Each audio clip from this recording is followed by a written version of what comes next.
Bonjour, nouvelle semaine sur le Bitcoin. À quoi faut-il s'attendre pour la suite? C'est ce que nous allons voir dans l'analyse du jour.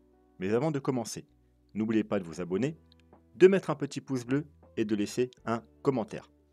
Alors, dans la vidéo du jour, on va s'intéresser surtout au weekly, puisque c'est une nouvelle semaine, donc sur du moyen long terme. On jettera bien entendu un petit coup d'œil au court terme. La vidéo sera bien entendu un peu plus longue que les vidéos précédentes, tout simplement parce qu'on est en début de semaine et il y a pas mal de choses à dire. Donc, sans perdre de temps, on va se diriger vers la cryptomap. Donc, le Bitcoin a fait un moins 13% cette semaine. Bien évidemment, l'ensemble des altcoins le suivent et on peut voir des chutes d'environ 5 à 20 voire 30% sur l'ensemble des altcoins. À part CHZ qui nous fait un joli plus 24%. Le crypto fear, il est toujours dans l'extrême fear, c'est-à-dire aux alentours des 20. Donc là, il est à 21.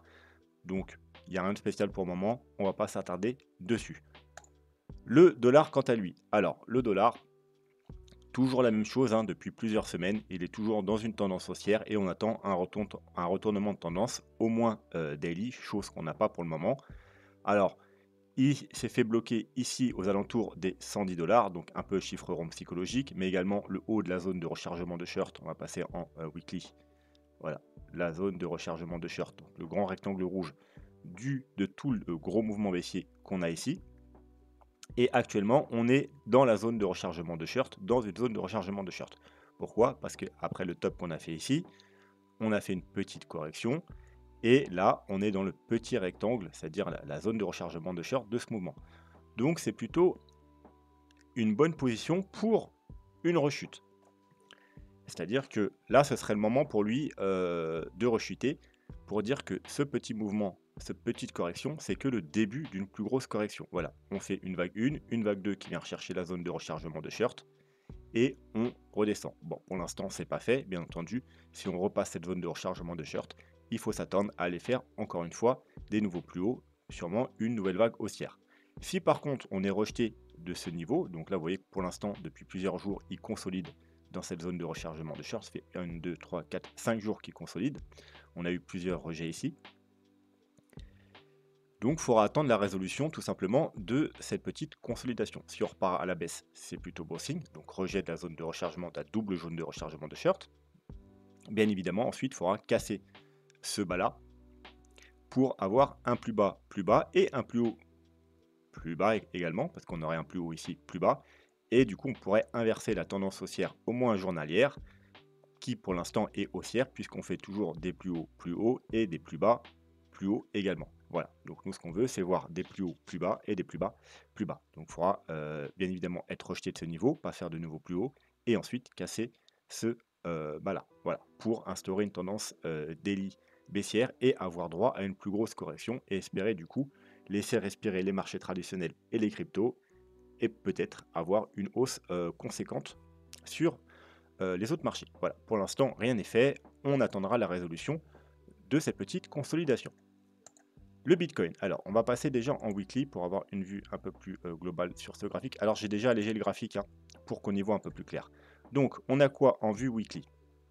On avait un canal assez long terme hein, qui a duré décembre 2020 jusque mai 2022. Donc, on s'attendait à ce que quand ce canal serait cassé, que ce soit à la hausse ou à la baisse, on aurait eh bien, un mouvement, un fort mouvement qui s'ensuit.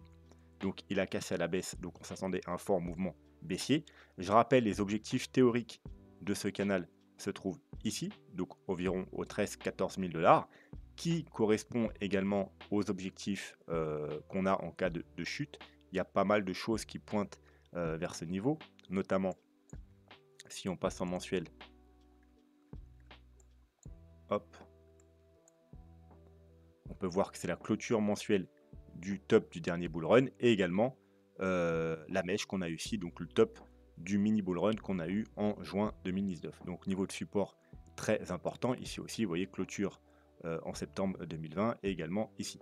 Donc niveau très important qui correspond également à l'objectif. Donc en cas de cassure baissière, en cas de nouvelle jambe haussière, c'est un des objectifs principaux, les alentours des 14 000 dollars. Le problème qui se pose, moi, avec les objectifs un peu trop voyants, c'est justement que beaucoup de monde les voit.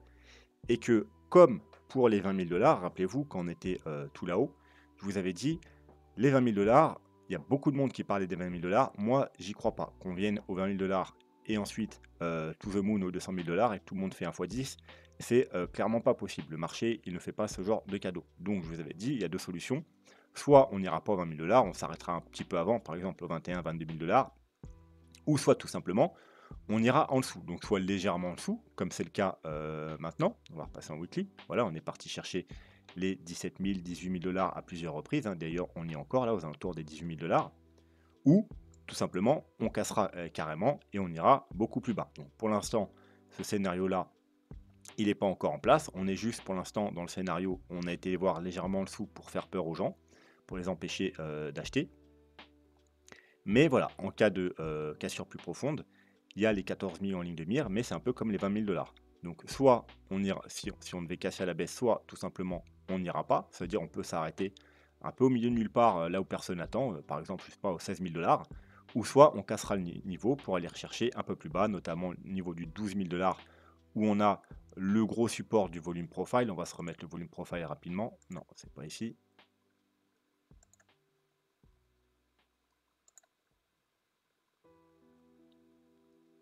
Alors, est-ce qu'il veut bien s'afficher le volume profile ou on n'y a pas droit?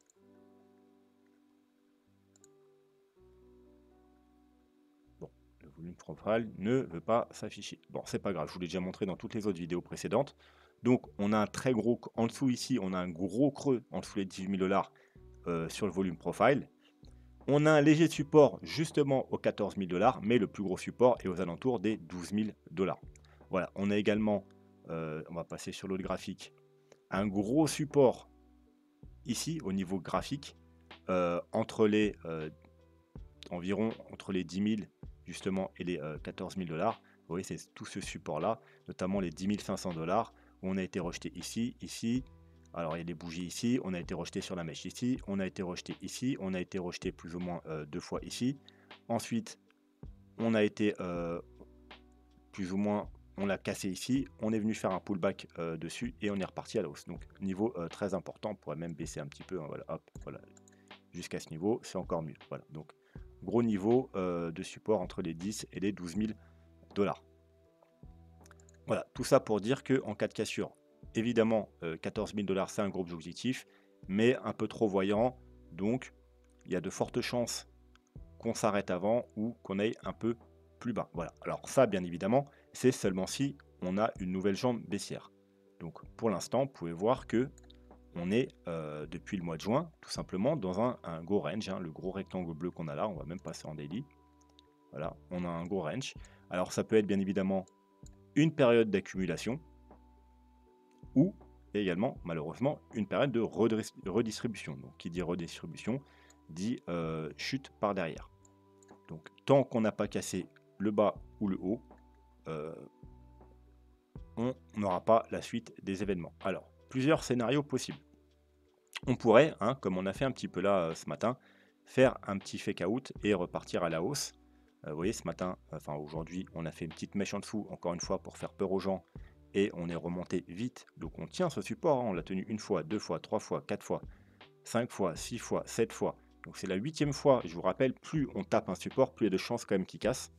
Donc il y a des gros portefeuilles qui ne veulent pas, pour l'instant du moins, laisser le prix aller en dessous ces niveaux, donc en dessous des 18 000 $, du moins de clôturer en dessous ces niveaux. Vous voyez que même en daily, alors en weekly on n'a jamais clôturé en dessous, bien évidemment, mais même ne serait-ce qu'en daily, on n'a jamais une clôture en dessous les 18 500 $. On a fait une mèche, deux mèches, là on est venu titiller, là on a fait une petite mèche, c'est aujourd'hui une grosse mèche, enfin une mèche un peu plus conséquente que les précédentes, mais on tient toujours ce niveau. Donc il y a quand même un gros niveau de support ici, mais qui va se fragiliser avec le temps, tout simplement parce que plus on tape dessus, plus il a de chances de casser.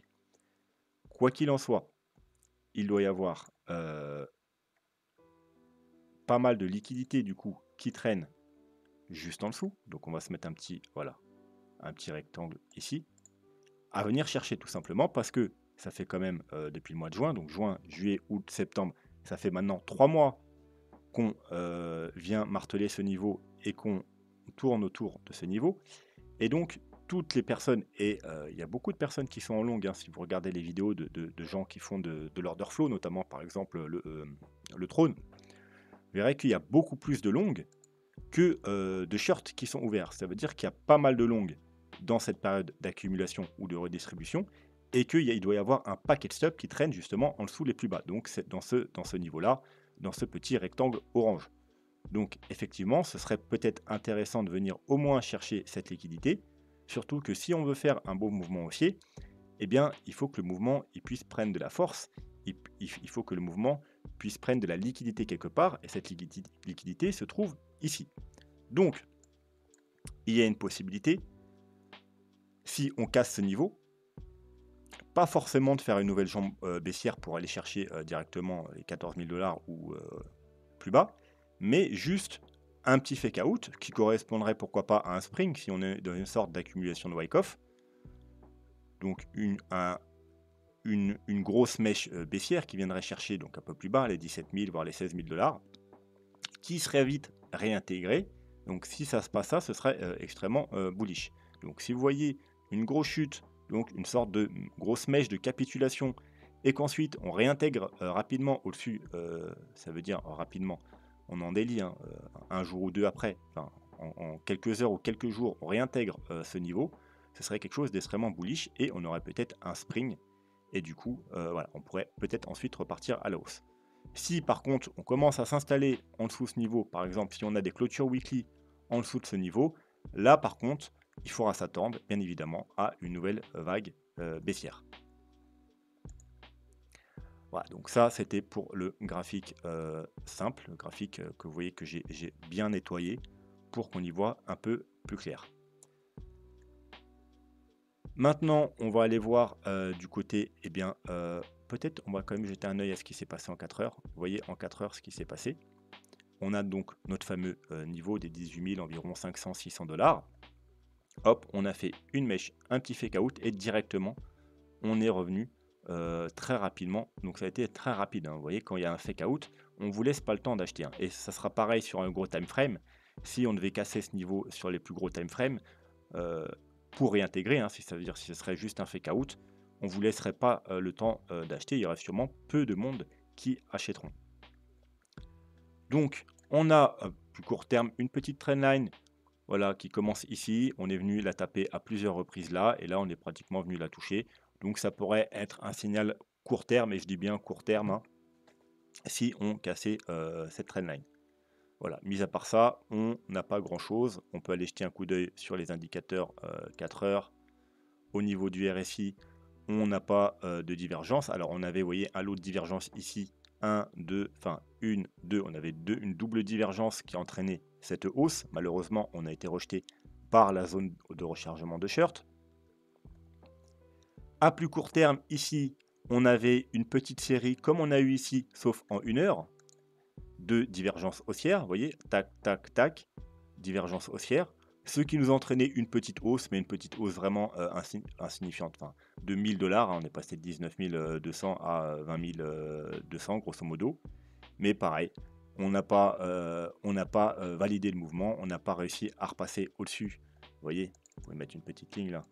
Là, on avait le niveau de support qui devient résistance. On n'a pas réussi à passer ce niveau. Rejet par la trendline, et on est reparti faire le mouvement baissier. Donc voilà. Donc on en est là. Sur le court terme, niveau du MACD, toujours, alors en 4 heures, en 1 heure, on s'en fout. On n'a pas encore de validation haussière. Donc pour le court terme, et je dis bien pour le court terme, si on casse la trendline et qu'on a une validation haussière, alors là, on a validé sur le stock, mais pas sur les MACD, on pourrait avoir un mouvement haussier, et je dis bien court terme, voilà.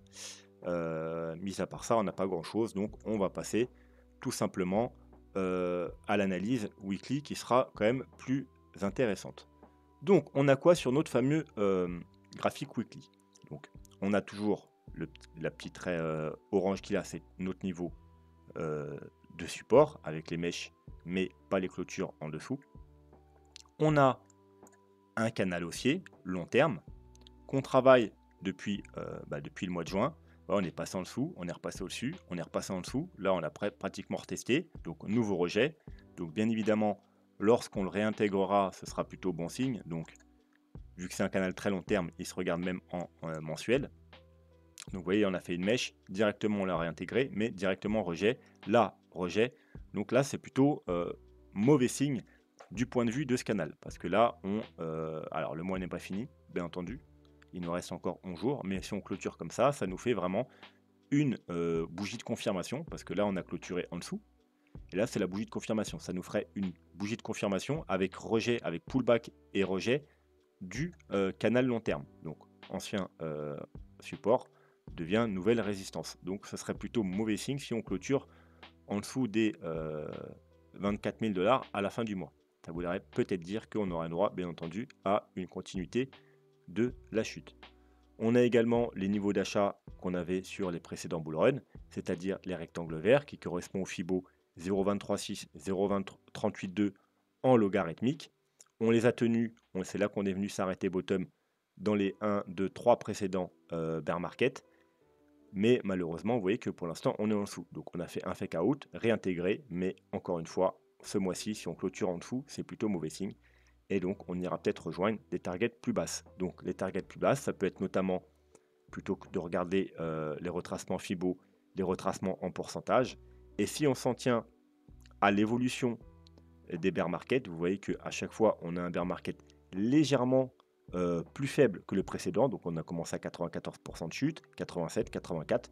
Donc, techniquement, on peut s'attendre à environ 79 si on s'en tient au rythme de décroissance. Et 79, ça nous donne un prix dans le rectangle vert, donc encore une fois aux alentours des 14-15 000 $. Ensuite, on a bien entendu notre grosse zone de support ici que je vous ai expliqué tout à l'heure, et on a également une trendline baissière, donc qu'il faudra casser pour avoir une certaine confirmation haussière. Donc cette trendline, elle se trouve aux environs des, tout dépend combien de temps elle met, mais aux alentours des 24 000 $. Donc vous voyez que pour l'instant, c'est plutôt bearish, il n'y a aucun signal haussier sur le mensuel ou le weekly. Mais vraiment, pour avoir les gros signaux baissiers, il faut vraiment clôturer en weekly en dessous des 19 000 $. Au niveau du RSI, on est toujours dans la même situation, c'est-à-dire qu'on a toujours notre fameuse trendline baissière. Alors, on va se mettre, hop. On a notre fameuse trendline baissière qu'on n'a pas réussi à casser. On l'a même pas touché, on s'en est approché, mais on l'a pas touché. Donc bien entendu, le jour où on va casser cette trendline baissière, ce sera un joli signal bullish. Bien entendu, le RSI, c'est juste une confirmation du graphique.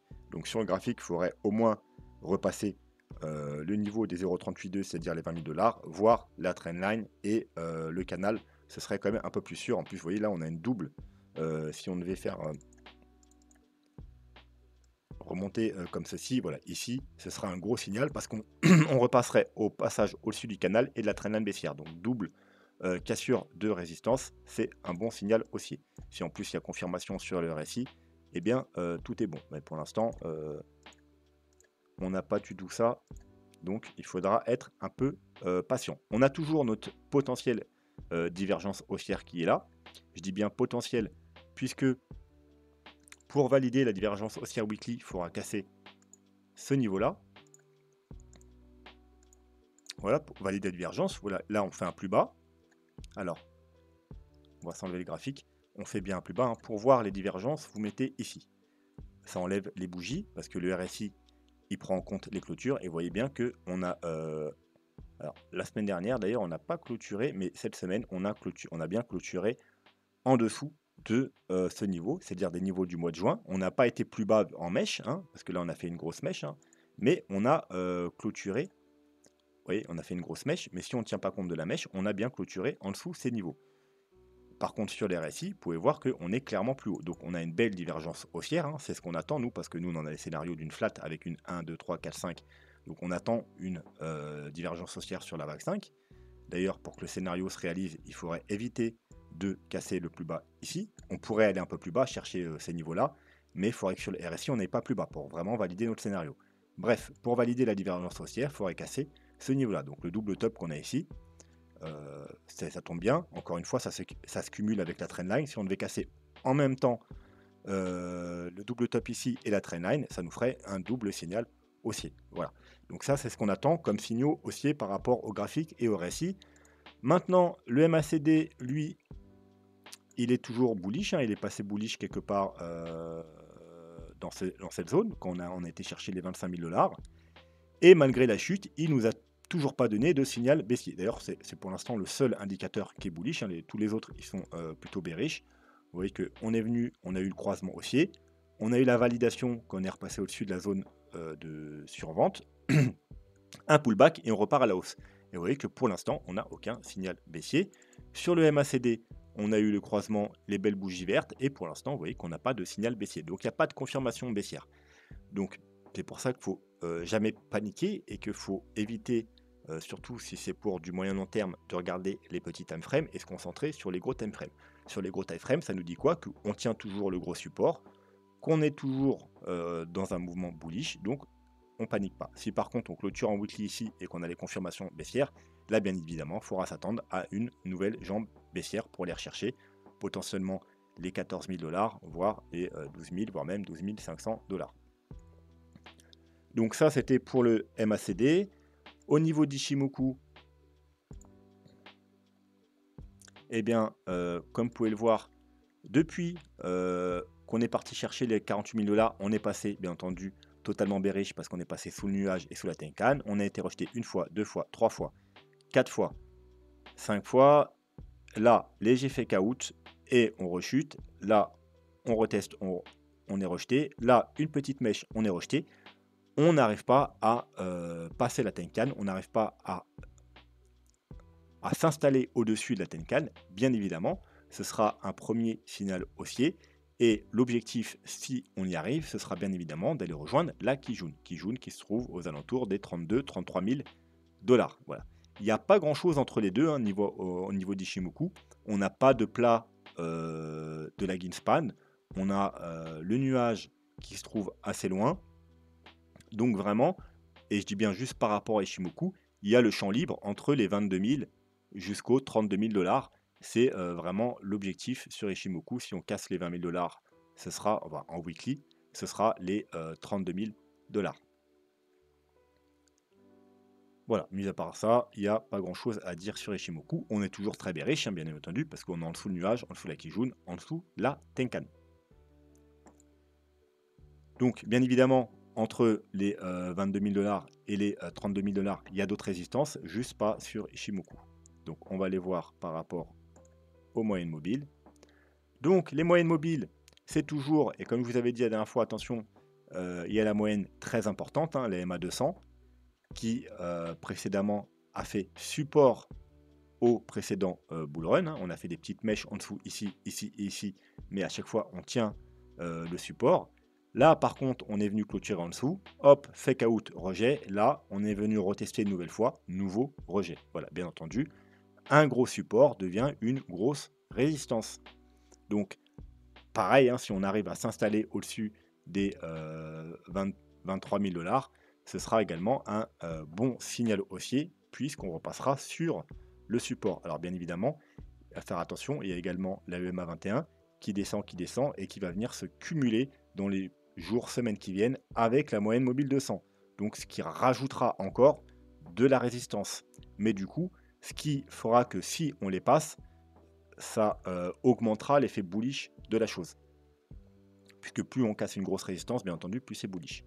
Alors ensuite, vous pouvez observer également que, bon, ensuite si on passe les 23-24 000 $, le prochain niveau de résistance se situe aux 36 000 $. Donc encore une fois, il y a un gros gap ici, un peu comme sur Ishimoku. Vraiment, si on passe ce niveau, il faut s'attendre à une hausse théoriquement assez fulgurante pour aller rejoindre les 30-33 000 $, voire même un peu plus haut. Alors, ce qu'on peut voir aussi, du coup, pour bien voir la chose, c'est qu'on a eu un croisement. Alors, vous voyez, c'est un croisement techniquement bearish. On a la moyenne mobile 50 qui croise la moyenne mobile 100. Alors, est-ce que c'est si bearish que ça? Eh bien, tout simplement, on va voir ce qui s'est passé les fois précédentes. Donc, voilà. On a eu la même chose ici. Ça veut dire un bear market, une consolidation et un croisement. Vous voyez, c'est exactement la même chose. Un bear market, une consolidation et un croisement. Seulement, il s'est passé quoi après le croisement? Eh bien, on a eu une hausse, une hausse, une hausse, une hausse, une hausse, et on a eu la reprise du bull run. Donc vous voyez que la fois précédente, ça, ce n'était vraiment pas catastrophique. Au contraire, c'était peut-être même un signal haussier. Ensuite, on a eu la même chose ici. Un bear market, une consolidation et un croisement de la moyenne mobile 50 et de la moyenne mobile 100. Donc ce coup-ci, après le croisement, on a continué la consolidation. On a eu une dernière rechute pour aller tester le plus bas, voire même sur certains échangeurs, ça dépend, on a fait un nouveau plus bas. Mais globalement, on n'est vraiment pas allé beaucoup plus bas. Donc si on devait accomplir ce scénario, ce serait un peu comme je vous avais dit, pour aller rechercher la liquidité qui traîne dans cette zone-là. Donc en gros, un petit fake out, hein, aller chercher les 17-16 000 dollars et remonter très rapidement. Comme on l'a fait ici, vous voyez, on a fait une grosse mèche, on est remonté très rapidement. Hein, la mèche, elle a duré quelques jours et rapidement on est remonté. Et ensuite, encore une fois, ça a marqué le bottom, puisqu'ensuite on a eu un nouveau bull run. Donc voilà, ensuite on n'a pas malheureusement d'historique pour avoir des fois précédentes. Donc on n'a que 2 points de repère, mais les 2 dernières fois que ça s'est passé, on était à la fin d'un bear market sur une consolidation et on a repris la hausse. Et là pareil, à la fin d'un bear market sur une consolidation, alors on a fait une dernière petite mèche de capitulation, et ensuite on est reparti plus haut. Donc si on devait être dans un de ces 2 scénarios, soit ce qui veut dire qu'on va repartir très prochainement à la hausse, soit qu'on va avoir une dernière petite mèche de capitulation pour aller rechercher la liquidité et ensuite repartir à la hausse. En tout cas, si par rapport aux 2 dernières fois où ça s'est produit, eh bien c'est plutôt une bonne nouvelle, c'est plutôt bon signe.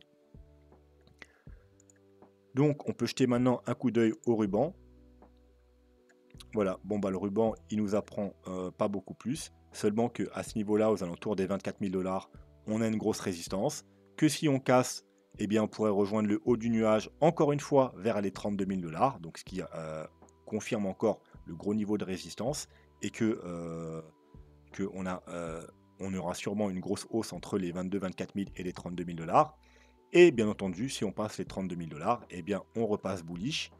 Bien entendu, vous le savez que la confirmation se fera seulement quand on aura également le croisement bullish des moyennes mobiles. C'est-à-dire que les moyennes mobiles les plus faibles, les plus fortes, les plus faibles, excusez-moi, repasseront au-dessus. Donc, comme ceci, comme on a eu ici, ou comme on a eu ici. Voilà. Passer au-dessus, c'est bien. Avoir une confirmation, c'est mieux. Le super trend, est-ce qu'il peut nous apprendre un peu plus? Alors le super trend, lui, il nous donne tout simplement un niveau de résistance, un niveau de clôture weekly à avoir pour repasser bullish, donc environ les 27 600 dollars. Si on clôture en weekly au-dessus des 27 600 dollars, eh bien c'est un signal bullish par rapport au super trend. Et vous voyez que les fois précédentes, quand le super trend repasse en vert, en général, ça nous donne des belles tendances haussières. Bien évidemment, il peut y avoir des petits loupés, hein, comme sur tous les indicateurs. Alors ici, vous voyez qu'on est repassé bullish. Alors effectivement, on a quand même eu une hausse. Hein, on est repassé de 40 000 jusqu'à 70 000 dollars. Et par rapport au niveau où le super trend est passé dans le vert, c'est à peu près à ce niveau-là, au niveau des 48 000 dollars. On a quand même eu un joli up de presque 30 000 dollars. Mais voilà, ça n'a pas duré non plus extrêmement longtemps. Et ensuite, on a eu la chute qu'on connaît à présent. Donc malgré tout, en général, c'est un bon indicateur en weekly. Donc si on clôture au-dessus des 28 000 dollars, c'est quelque chose quand même de pas mal bullish. Surtout que au niveau graphique, alors là, en fait, j'aurais juste dû mettre, voilà, ça correspondrait probablement, vous voyez, alors en plus il continue à descendre, le super trend, on repasserait également au-dessus du canal et de la trendline.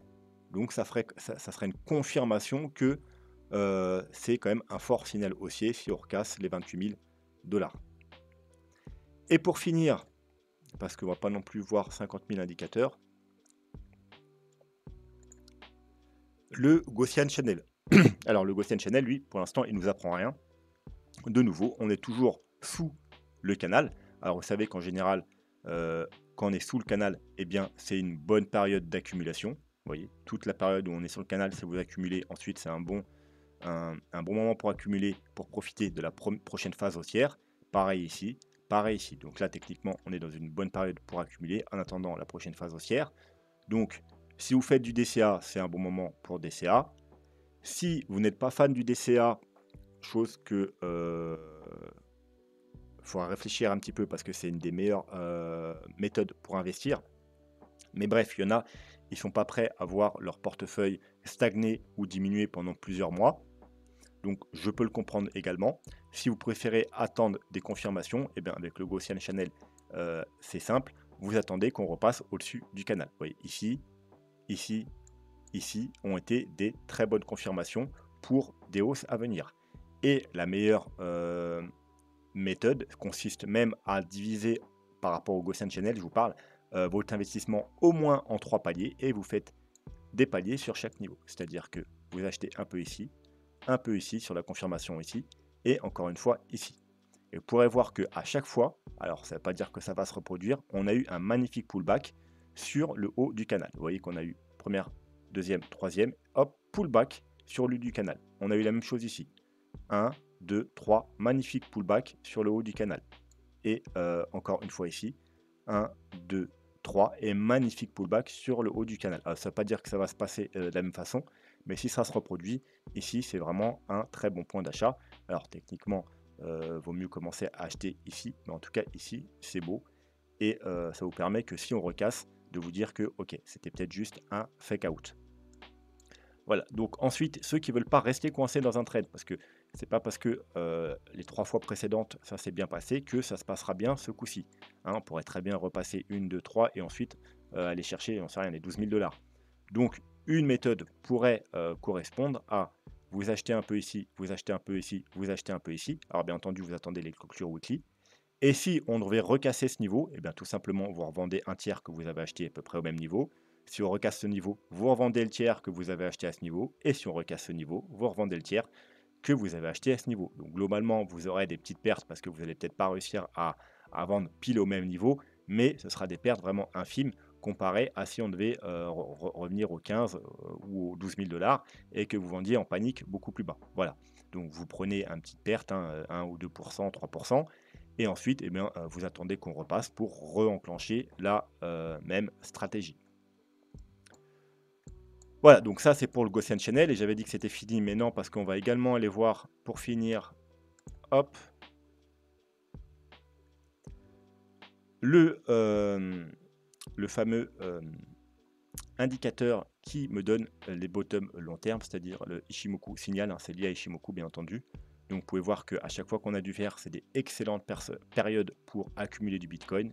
Ici, ici, ici, même sur la chute du Covid qui a duré pas longtemps, on a quand même eu la petite période d'accumulation. Et encore une fois ici. Donc pareil, ceux qui font un DCA, eh bien vous devez être en DCA depuis ces niveaux et continuer votre DCA. Vous pouvez continuer votre DCA jusqu'à ce que vous ayez fini votre investissement ou alors jusqu'à ce qu'on repasse dans le gris. Vous voyez qu'en général, c'est une confirmation, le gris, ici, ici, ici, ici. Et pour ceux qui n'aiment pas le DCA, pareil que sur le Gaussian Channel, il y a une autre petite méthode. Vous pouvez tout simplement acheter seulement la confirmation, c'est-à-dire à partir du moment où on repasse dans le gris. En gros, vous n'aurez pas le bottom, mais si vous aviez fait ça ici, vous auriez acheté ici. Donc vous voyez, après, vous avez quand même de la marge. Vous auriez acheté un peu ici et un peu ici, donc ici et ici. Et vous voyez que, encore une fois, c'est quand même un beau signal. Vous auriez acheté ici, donc environ sur les 5 000 $. Et vous auriez acheté ici, donc environ sur les 9 000 $ pour aller chercher ensuite les 70 000 $. C'est plutôt pas mal, je devrais dire. Donc encore une fois, si vous préférez attendre une confirmation d'achat, eh bien, vous pouvez attendre que l'indicateur repasse dans le gris et ensuite profiter de la hausse à venir. Alors bien entendu, c'est quand même plus risqué que de faire du DCA et c'est quand même mieux de cumuler avec un autre indicateur. Par exemple, vous pouvez le cumuler avec justement le Gaussian Channel ou le Super Trend par exemple, qui lui aussi nous donne des bonnes indications sur du long terme, ou avec également un indicateur de momentum. Vous voyez, vous attendez également que on repasse dans le vert. Vous voyez, en général, quand on est dans le rouge et qu'on repasse dans le vert, c'est également des jolis signaux haussier. Voilà, donc vous pouvez également, c'est pour ça que moi j'ai les deux qui sont ici toujours affichés en même temps. Vous pouvez vous en servir de confirmation. Donc vous voyez que là, on a eu une petite hausse, l'indicateur commence à donner des signes de hausse, mais là on a eu deux bougies de rejet. Voilà, c'est un peu comme un MACD si vous voulez, à peu près un peu la même chose que les bougies du MACD. Donc si l'indicateur repasse dans le gris et qu'en même temps celui-là repasse dans le vert, ça peut être un très bon signal d'achat. Encore mieux si vous le cumulez avec un super trend ou un Gaussian Channel ou toute autre cassure haussière sur le graphique en lui-même, hein, cassure de trendline ou autre, bien entendu.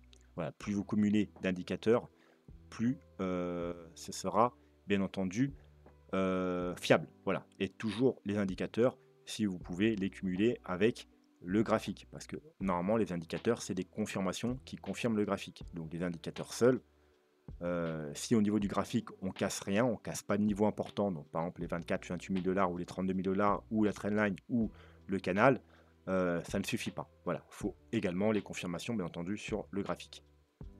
Voilà, donc je pense qu'on va s'arrêter. Ah! Alors, avant de partir, je sais qu'il y en a qui me le demandent tout le temps, donc on va quand même jeter un petit coup d'œil à l'Ethereum. Donc, on va pas faire le long terme, on l'a déjà fait dans les vidéos précédentes. On va juste rapidement voir ce qui se passe à court terme. Donc, on va passer en weekly rapidement. Donc, il y a possibilité effectivement qu'on ait trouvé un bottom ici. Et donc, si on a trouvé un bottom ici, on a fait une vague 1. Et là, on est dans une... On va s'enlever le graphique. On serait dans une vague 2. Donc, vague 2, potentiellement, je vous avais dit en 3 mouvements, hein. Je vous avais prévenu que là, ça tiendra probablement pas. Qu'on allait faire au minimum 1, 2, 3. Excusez-moi. Pour aller rechercher la zone d'achat que je vous avais donnée ici. Donc, la zone d'achat, attention, c'est seulement pour ceux qui pensent qu'on a trouvé un bottom ici, qu'on a fait une vague 1 et là on fait une ABC corrective. Voilà, donc là, c'est les 0,5, 0,618 de Fibo.